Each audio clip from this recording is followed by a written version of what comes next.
cautious mistakes, but also understand that destiny deals with people differently. Yesterday we attended a funeral of a young person. I think she was about 34, and my preacher said something, and he said to us that sometimes you're going to find that someone would say, oh, by tomorrow, by 30 years, and every day that we wake up and then we say, I'm going to go to school today. After coming back from school, I'll do this. No one, and I can bet you that most of us who are here, when we left the house today, we did not talk about death. We did not put it, or we did not consider it as part of the things that might happen today. That is the truth. And so you find that a lot of people are going to wake up and then begin to go about their daily. But the truth is, when you are planning to make those cautious mistakes, also consider that today might be the last day of your life. So I made cautious mistakes, and I also realized that much of what I am going to become in life lies on my hand. And so all through school, what I did was I tried as much as possible to ensure that what they told us, what my grandmother used to say, oh, you people are not aware. Thank you. All right, thank you very much. Even though I did not seem to understand what that meant, but I'll take it by faith. Let me please move on to our mother house, Sister Yunkan.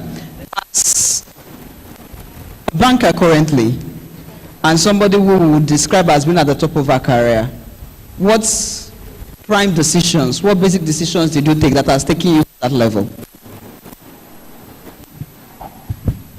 All right. I think for me, over the years, if you want to know, I've worked for 22 years now. Yeah. I've been working in the bank for 22 years. I'm getting into my 23rd year. There's a story I've told. I think I've sat here to tell this story before, or somewhere where I had youth. Of a particular time, I was like the head cash. I was still very young. And that was when Atta was leaving and the next government was to come in. We waited for money. The money was to come from Onitsha. At some point, everybody left me, and I was alone in the office up to 9 p.m. Around 9:30, the money came, and it was about 100 million. 100 million in 2000, either 2006 or 2007, thereabout, was a whole lot of money. Big money. I was there alone with that money. I waited, started calling my colleagues that were supposed to pick the money and go to wherever it was supposed to be given to. I waited and waited, they didn't come on time. Finally, around 10:30, they came, took the money, left, and I went home. I went home very late. I reached my house like 11:30 to 12. Thank God for my husband. He waited for me, kept calling. I said, I'm coming. You know my work. He understood it. I went back home. The next morning I came to the office. I told my manager, I said, those people are very wicked. How can I have stayed all this while? And none of them thought that there was a risk on my head. So nobody could even say thank you. He laughed. And the account officer, they started laughing at me. They said, Glory, don't tell me you didn't take from that money. That money didn't belong to anybody now. That money is, they went and shared it. They just shared it. Small politicians, we just shared. Who took account of it? So you didn't take your own? Me, I took my own. Oh. My manager said, I took my own. So you said you did not take from that money. You are not a serious person. I said, well, the principles I have in my life and what my mother taught me, never take what doesn't belong to you. It didn't belong to me, so why will I take? They said, okay, now keep quiet and move on. Don't complain. I didn't complain about it. But I tell you that so many of us here would take that money. Yes, I had a way of taking the money. After all, even if somebody was to check, you will not know. There were 200 naira stand, there were 500 naira stand. If I take one 500 and put 200 there, I've taken something. If I take 1,000, one bundle of 1,000 and put 500, what have I gained? 250,000. If I do that in 2 places, I know all those things. So we know how to juggle it. But you don't use it for evil. So I told them, I said, that is my principle. I don't take what doesn't belong to me. And I tell you, up till today, from then, even the people that came after that, they will say, give it to Glory. Go and sleep. If you give it to her, go and sleep. Another principle that I learned with time is that everybody is not Glory. And therefore, don't leave everybody to be like Glory. I told my colleagues, you leave the vault, somebody would pilfer from this money, another person will suffer. Because one thing about our work is that eventually another person will pay for whatever you are doing. It doesn't go. If you like, steal it. Unlike that one that they were talking about, when Bro Mike was talking about the big picture, the small picture, I kept wondering, I said, really, what was really the picture for those people? Did they really lose something that they took that money? Well, that is left for God to judge, right? You know, there are some things that will understand it by and by. It's not today. You don't know it today. So I left it and said, God, we will understand it later. I kept telling them, I said, we will understand it later. Unfortunately, one of them is late. We're very close. I never despised any of them. I never said anything wrong to them. I just said, well, that is Glory. But Glory has lived that way, and I think to an extent it has kept me. I don't really hurry about things. And that brings us to the issues of, please, let me take you a little more. There's something that young people do. You know, you say there is nothing wrong with cryptocurrency. There is nothing wrong with, you know, all those things that they will double money for you. You've not done anything wrong. Now, is there any place in the scripture that is written that you should not do it? Is there any place? There is no place now that said you should not do it. So, people go into it. I've been in a forum here where I was teaching, and somebody said, I should say exactly, cryptocurrency, what is wrong with it? I said, number one, does the government of the day approve of it? Does the government of Nigeria approve of it? So if the government of Nigeria does not approve of it, are you working at sync with God? Even if it's not in the Bible, but because we have the government that looks at the things that we do, because every government is kept by God. Whether you like it, whether it is sweet or bitter, we understand why it is there. God allows it. So even where we are today, God knows why we are here. So does the government of the day approve of you to do this thing? If it is no, don't do it. Don't do it. And another thing is, you burn your fingers. And when you burn your fingers, you still. I've had a scenario that time of that one that they doubled so much. MMM.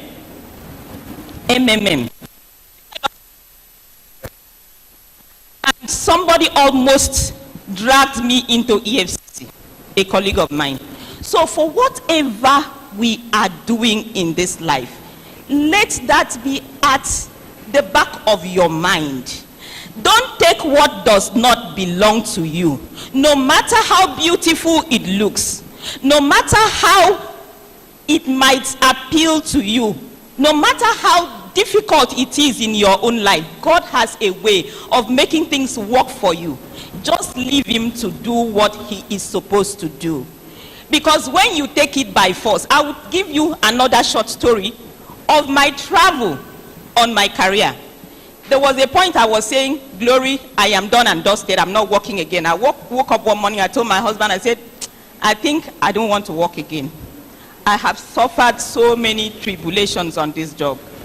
I have tried to change the particular work I do, but nobody wants to listen to me. I have attempted by myself, and it's not working. And I regret that I even attempted it, because most things that I do, I have to take it to God first. But this one I attempted, it failed. At that time I took that decision, God told me, I don't know how many of you God talked to. he talks to me. If I just tell him something, he will say something back to me. I don't know. But he will just say something, and as soon as there will be a Bible portion and I go there, I read it, it will just be at sync immediately. Something will register. So at that point, he said, I'm not done with you. I said, I'm not done with you. I am not ready for this job again. I am not ready. They have humiliated me. I don't want it again. At that point in time, I went into somewhere where I was like humiliated. In that humiliation is where I found myself now. At this position I am, I think I've been able to at least put at least 20-something Church of Christ members on the job. If not more than that, and all that people that God has, they said, that woman, just tell her, if it is according to the policy, she will do it. I don't have anybody. Is it my children that will do the job? I tell people, I said, so if I keep it, what do I gain from it? So I do it with my heart. So I am happy, and I want us to continue to leave ourselves to God, and God will do his work for us.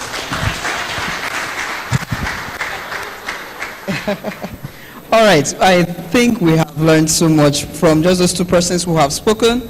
Let me just reiterate 3 points. They have said that 3 decisions we should not take lightly of: choosing our friends wisely.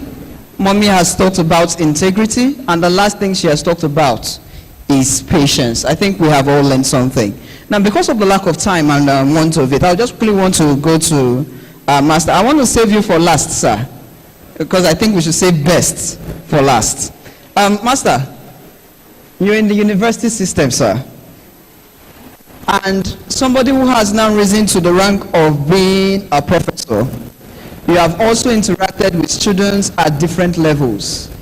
You have understood the actions and decisions of youth.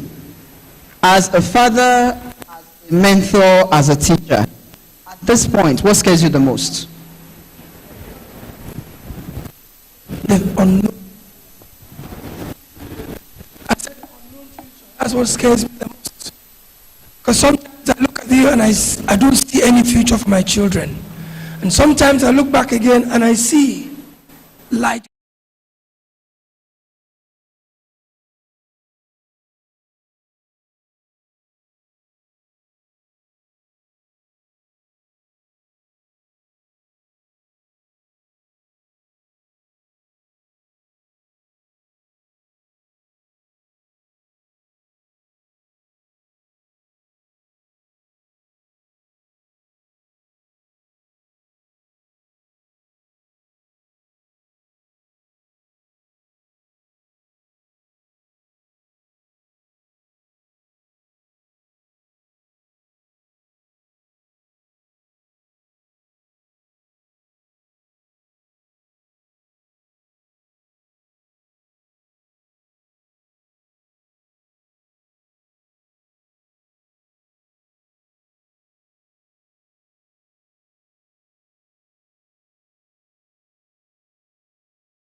say vanity upon vanity.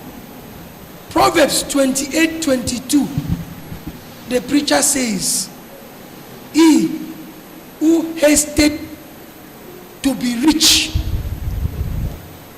is running after evil. All right. So when she said cryptocurrency, MMM, all of that, people will come to the church and tell me gambling is not bad. And I call the man, Zach Oji. I call him and I told him, sir, did you bet your way to success? That you are destroying generations. And you think because your child is in UK, he is free. When you come back, you will see the calamity that all of you have created. Because it will soon fall on all of us. That's why I like God. He gives you the marking scheme before even setting there. Yes. He tells you, if you put your leg here, you'll be destroyed. And definitely you see the hole coming out. It is your choice. In one of my lectures in choices, I say it is not the condition, which has really said, that determines, but the choice you make. Joseph was from the poorest family. Even his father hated him. That did not stop Joseph from becoming what? The head in Egypt. So for me, I don't care what your father is doing, what your mother is doing. I care what you are doing.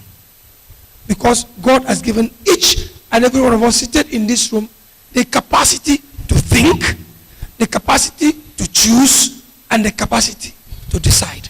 So my greatest fear is the level and the kind of choices and decisions that this generation is making. Thank you very much, sir. Let me hand over the same question to Brother Akanyene David, who currently serves as a minister at the church meeting at 20 Paul Bassey Street. You're also in constant interaction with youths within your congregation and in other places. You also see the decisions we make. Are there anything that scares you? Let me thank everybody for this opportunity given to me. I always like to tell people things about my life. By God's special grace, I was born into a family as a firstborn. We were 7, lost 2, so we were 5. I knew my background from the first day. So this is what I have to tell you too. You must know your background, where you were born into. In fact, it starts from that point for you to make choices that will help you in life. You must be aware of your background. My mother helped me a lot. I used to help her to hawk. And that's why I tell young people that there's nothing I've not put on my head to hawk around. I was born and brought up in Calabar. I schooled in Nobodel. I knew that my parents were not able to help me at a certain point in life. They've done their bit after my primary school, secondary school. I was so anxious. I was so curious to go to a higher institution. And so they couldn't afford me that. And even when my dad, my late father, I've lost both of them, my dad assumed that probably I am discomfort, troubled, because he couldn't send me to. I always tell him that I need him to always pray for me. So, I have been a gardener. I squat to weed with 300 naira a month. I have served as a clerical officer. I traveled to Lagos on a trailer. I spent 3 nights. And please, I have learned that in life you must be determined. As when I walk and practice in then former Seronwood, then it was later bought by Bamanka Tuko. So the company name was a Calabar Wood Company. So I serve as an apprentice in electrical department. Then my salary I used, in fact I borrowed the City of Calabar Economics Department, but asked me I don't have the results. And I tried Polycal, but it couldn't work. But the desire was still there. One thing I've seen in life is that God has